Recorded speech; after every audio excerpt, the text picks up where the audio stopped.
आपल्यामध्ये भांडण आणि दंगल लावण्यात आली होतं. त्यांच्या कानात सांगितलं गेलेलं. आणि ती नाही, तुम्हाला उदाहरण आहे तुमच्या समोर.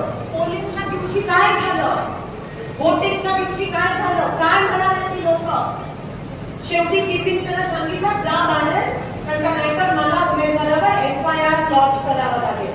हे ऑन रेकॉर्ड आहे, कारण का ते इथून फक्त नावानावी करत होते. त्यांना सांगितलेलं की आपण निवडणूक हातातून गेले भाजपच्या, म्हणून एकच उपाय आहे आपल्यामध्ये, दंगल लावा, लोकांमध्ये विभागणी करा, पेटवा.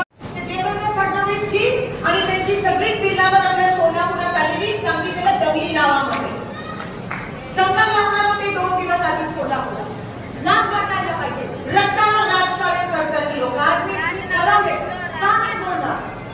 जर आपल्या इकडे लावल्या 4 हुतात्म्यांच्या सणामध्ये, गावामध्ये, जिल्ह्यामध्ये येऊन आपल्यामध्ये भांडण आणि दंगल लावण्यात आली होतं. त्यांच्या कानात सांगितलं गेलेलं.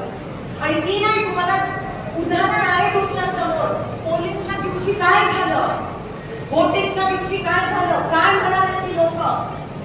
शेवटी सीपीने त्याला सांगितलं जा बाहेर, कारण का नाहीतर मला उमेदवारावर FIR लॉन्च करावं लागेल. हे ऑन रेकॉर्ड आहे, कारण का ते इथून फक्त नावानावी करत होते. त्यांना सांगितलेलं की आपण निवडणूक हातातून गेले भाजपच्या, म्हणून एकच उपाय आहे आपल्यामध्ये, दंगल लावा, लोकांमध्ये विभागणी करा, पेटवा.